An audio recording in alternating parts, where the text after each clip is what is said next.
In Luke chapter 14, verses 12 through 24, we find another of Jesus' parables that were directed toward the Jewish religious leaders. In verse 1 of this chapter, we see that Jesus was eating at the home of a prominent Pharisee.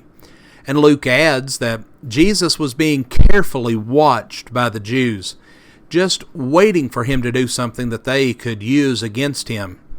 But ignoring this fact, and even though it was the Sabbath day, Jesus healed a man in the presence of his host and all of these other guests.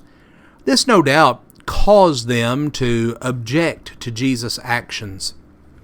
Well, following this healing, Jesus spoke about the Sabbath day and also about some of their customs.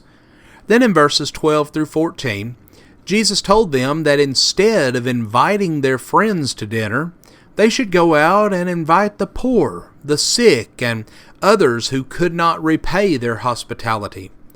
Then Jesus told the story about a great banquet in verses 16 through 24.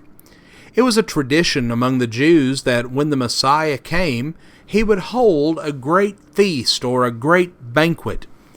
Jesus' parable, however, did not describe what they expected. He told about a man who had prepared a great banquet and invited many guests. At that time, banquets were special times of celebration, such as a wedding, a birthday, the arrival of a guest, or many times even a funeral.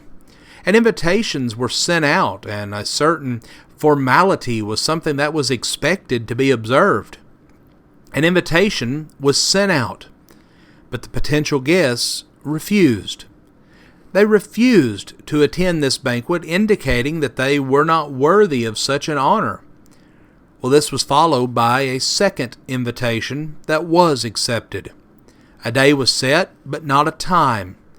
A third invitation was then sent the day of the meal, and told them what the appropriate time was. And when the final invitation came, the people in the parable began to make excuses, claiming that they were unable to attend the banquet.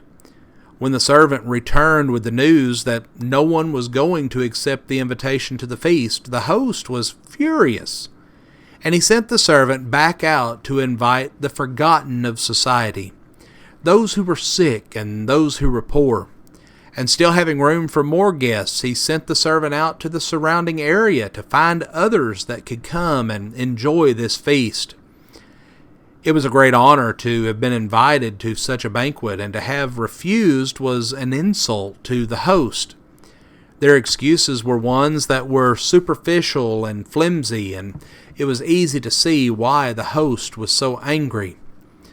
So what then was the point that Jesus was making? There is little doubt that this parable was intended to portray the Jewish people, and the leaders in particular, as the ones who were rejecting the invitation. God had chosen them to be his people. He had made promises to Abraham, the father of the Jewish people. He had rescued them from slavery in Egypt. He had given them blessing after blessing. But as the Old Testament records, they continued to disobey him. The original guests in this parable had made excuses and failed to attend the banquet. So the host invited other guests. Well, in a similar manner, God had chosen the Jewish people, but they had failed him, and so he invited others to become a part of his kingdom. We read about this in Isaiah chapter 2, verses 2 through 3, and then it comes to fruition in Acts chapter 1 and verse 8.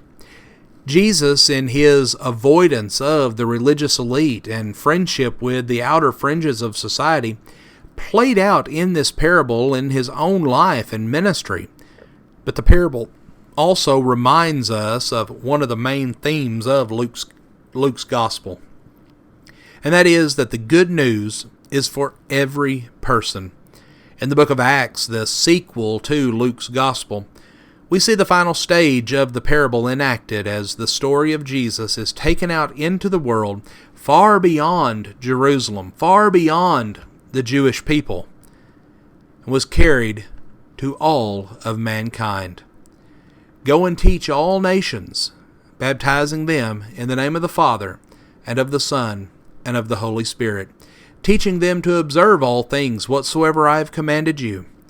And lo, I am with you always, even to the end of the world. Friends, we want to thank you for joining us for our program today. We hope that you will consider these things that we have discussed and that God will bless you with a wonderful day.